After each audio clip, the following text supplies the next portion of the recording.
Hello, today I will show you how I engraved this porcelain plate using the Ortur Laser Master 3 LE. First, I clean the plate with acetone to remove any fingerprints or grease, then I spray the plate with matte black paint. Now I play a short time-lapse video of the engraving process. It's only 32 seconds long.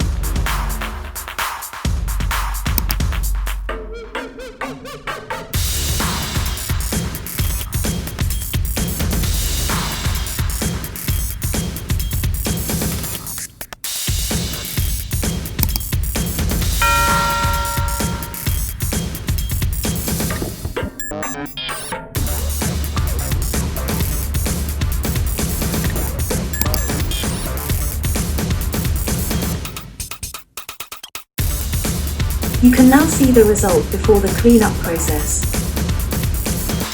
I will show you the 3 stages of my cleanup.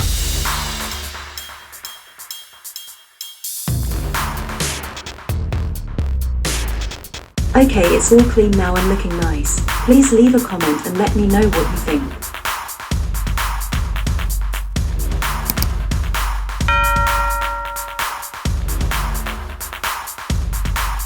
If you enjoyed this video, please like and subscribe. Thank you.